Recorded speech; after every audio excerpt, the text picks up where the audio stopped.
guys, what's up? Tom here. Welcome to another question and answer series for Fountainhead TV. And I'm sorry I've been slacking off on these things like for months. I promised I'll do another Q&A video. I think as early as autumn 2017. I didn't get around to do it. I'm sorry, but here we are answering these questions. I've got my coffee. I've got the questions ready. So now's the time. Again, sorry for the delay. If I didn't answer your question this time around, just let me know in the comments. If you have new questions, just let me know in the comments, and on maybe on Facebook, whatever. Just let me know. I will absolutely answer your question. No matter if it's about music, guitar playing, life in general, whatever it is, relationships, anything, even the tough ones, I promise. So let's get right to it. First question is from Joseph Kerfeld. Your new compositions don't sound like anything you've already done in the past. How do you do that? Well, first of all, thank you, Joseph, because that is something that's really important to me. I really don't like to repeat myself, neither in terms of guitar playing nor as a writer, as a composer. So thank you. How do you do that? Well, first of all, the biggest thing to begin with is I'm not the same human being on two albums, right? Because there's always a time gap between these big projects, even between smaller projects. And I'm a big believer in the fact that your development as a human being, emotionally, spiritually, physically, uh, absolutely should be reflected in the music you do, in the playing and in the writing, in the lyrics, whatever. Uh, because music is communication, music is expression, an expression of who you are at a very particular time of your life. And if let me put it another way, if you did a couple of albums all a year apart or 2 years apart and they all sound exactly the same, I think you're doing something wrong.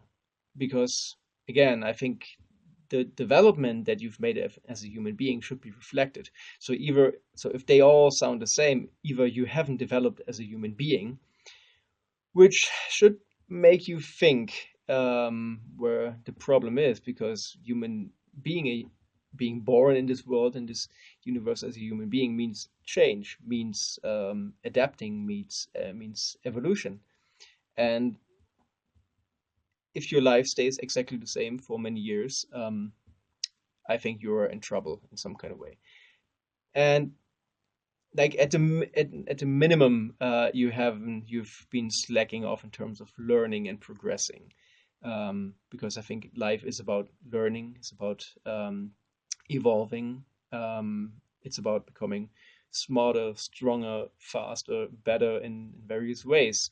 That's at least what I think. So I'm not the same human being on two different albums. So accepting that and working off of that, I always try to make that one of the focus points of the album project. Like what's happening with me now?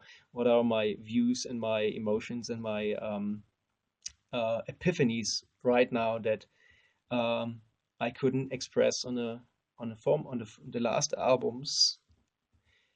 Um, you know, that's that sort of thing. Now, that being said, another big part in playing music is also how you play off of other people, of their styles, of their ideas, about their points of development.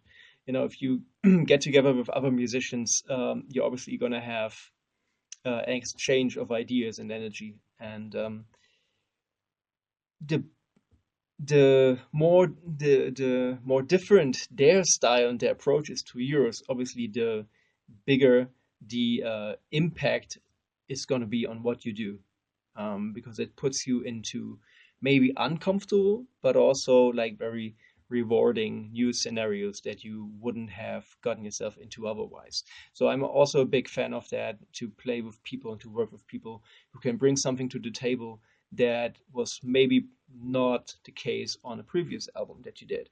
It can be an instrument that they play or just their general view and of music and art. or their personality, all of these kind of things.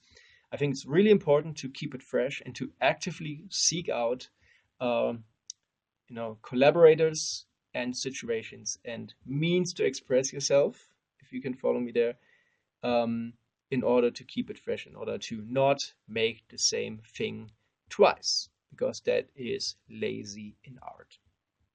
All right, next one. After a sip of coffee. Oh, this is going to be a tough one to pronounce. Taylor Robleski. I take no responsibility for the correct pronunciation. I mean, listen to my fucking accent, like, you know. So anyway, Taylor, you've been a pretty big inspiration for me lately. Love your style. Thank you very much. Anyway, I was wondering what tuning you play in. Um, Usually, 99% of times, it's actually standard tuning. On some projects, Obscura, some older ones like Cerebric Turmoil, a band that I used to be in, it's D standard. So you can see always standard tuning, maybe a step down or half step down sometimes, depending on the project. But I really don't work in more obscure tunings or open tunings as much. Sometimes there'll be exceptions, like for example, the tune Reverse Engineering Part 1 of Reverse Engineering, my last solo album, is in this weird tuning, which is basically, if I remember right, it's A standard, but the high E string is up to F, so a half step up. Just for the simple reason that there was a very important chord voicing in the song, and it's a fretless guitar song, so I couldn't really make the chord voicing intonate the way I wanted to um, in standard tuning. So because there was an F in the chord voicing, by tuning the high E string up to F, I was able to play that as an open string, so it didn't create as much intonation troubles. So that happens sometimes. Apart from that, it's mostly standard tuning.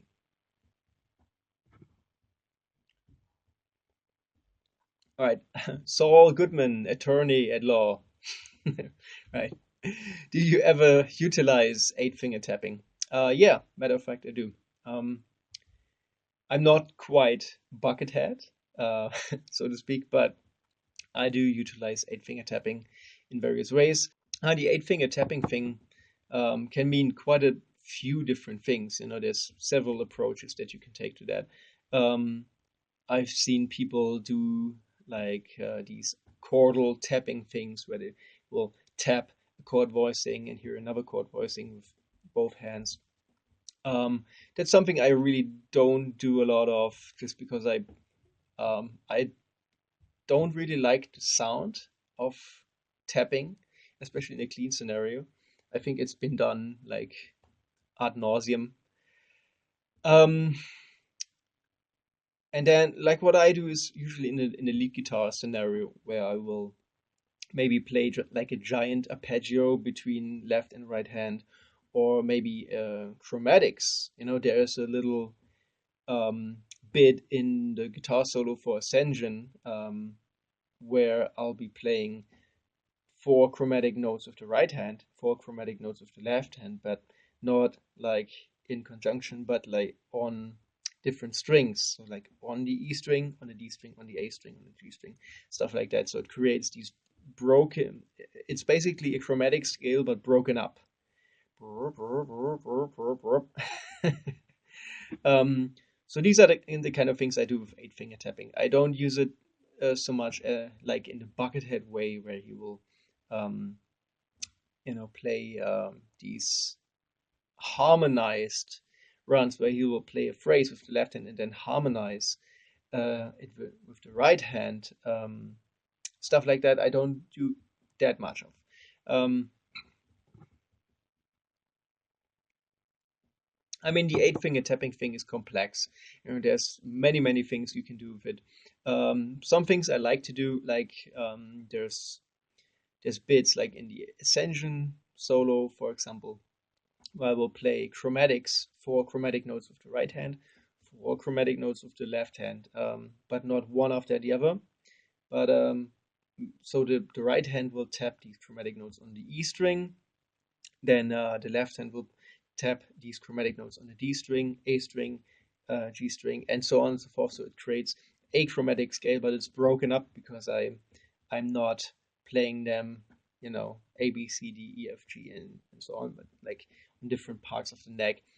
So that's a cool little trick that I use often, or I will play like a giant arpeggio between left and right hand. So it will maybe have like 3 fingers involved from the left hand and 3 fingers involved from the right hand, stuff like that. Um, I really don't like to put like a label on it. Oh, this is the 8 finger tapping part. I like to think in terms of um, I don't want to get too deep into that, but I don't think in terms of technique. Like for example, if I would be thinking, oh, now I'm gonna go for the 8 finger tapping bit, then there will be a certain number of phrases and approaches that I will be able to choose from because I have been practicing these that involve 8 finger tapping. But that's not the way I like to think. I like to think in terms of um, phrases like in a broader sense, like what is it that I want to hear right now, is the color of sound that I want to use right now. um, I'll get into those concepts way deeper in my master classes and teaching, but I don't think in terms of guitar technique. That's the basic gist of it. I like to think in terms of music and phrases and colors of sound, and then which technique I use to achieve that. That's totally secondary. Sometimes that can be 8 finger tapping, yes. So I hope that didn't stray too much from the short answer, which is yes, I do. All right, next one. Coroner 93 wants to know, is it still possible to order your signature guitar with your specs from Soultool? I think so. Yeah, you just have to shoot them an email and ask around whether Egon, because Soultool is the brainchild of Egon Rauscher, and whether Egon is willing and able to make you basically a copy of my signature guitar, because it's a 100% custom guitar, like with very non-mainstream specs.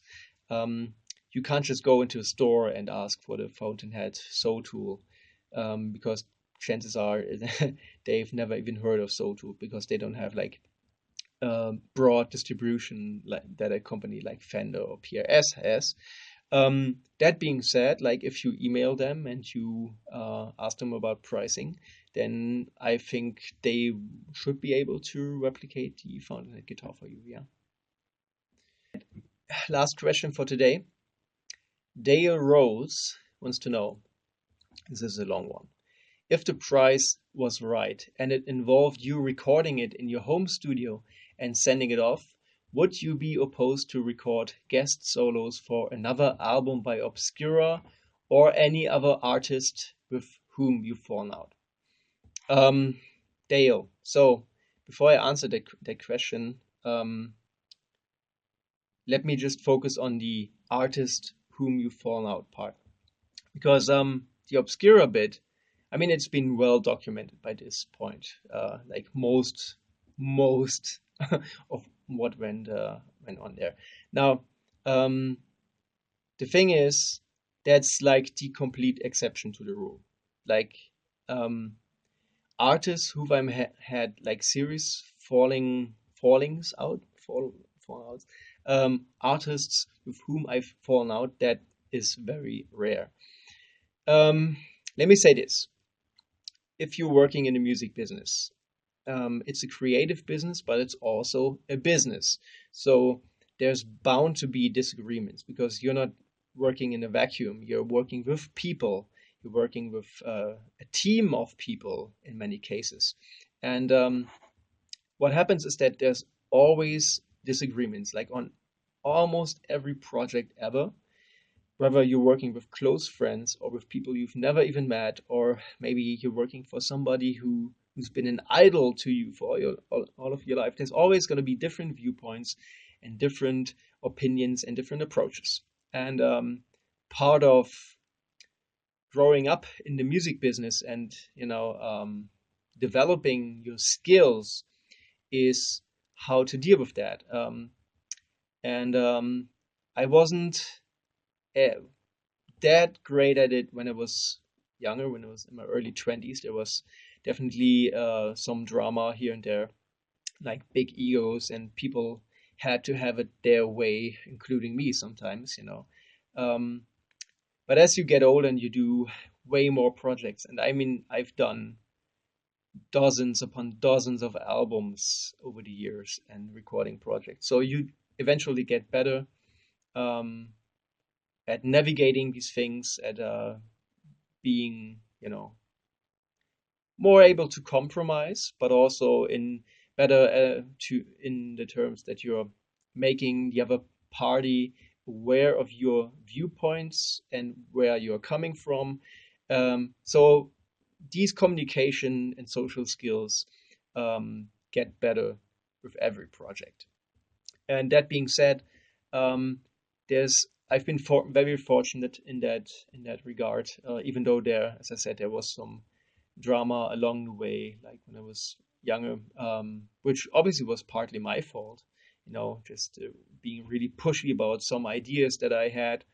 Um, there was never any serious falling out, like not in the way that in the Obscura clusterfuck of things where like former friends and business partners and bandmates become enemies. No, nothing the like, fortunately. So that was like the one time in my professional career where that happened. And quite honestly, I know it's kind of a weird thing to say, but in my personal experience, every time there was like a serious ish falling out with band members or like associates and clients, it always involved chicks. Yeah, it's true. Like that's really, really, it's always about that side of the story. And fortunately, people move on, relationships change, and people move on from these relationships. And like all the people, that sounds like it's been a lot. Like the handful of people that I had, heavy disagreements with over the years, it's all just water under the bridge now. And I'm very fortunate in that way that except for Obscura, there's like probably nobody in the entire music industry who would consider me their enemy in any kind of way. That's a really good position to be in, I think. And it's taken me some effort and some soul searching to get there. Um, yeah, and apart from that, the Obscura thing, to finally answer your question, there's just a really simple answer to that, and that's no. Not even if you put a gun to my head. Just no, no. All right, I hope that answers all of your questions today in a satisfactory way. I have more coffee, but we're out of time now. So thank you. Leave all your other questions, if you have new ones, in the comments. Hit me up on Facebook. Let me know what you want to discuss with me in the next question and answer series. And I promise to be more on my game in continuing doing these things. Thank you. Bye bye.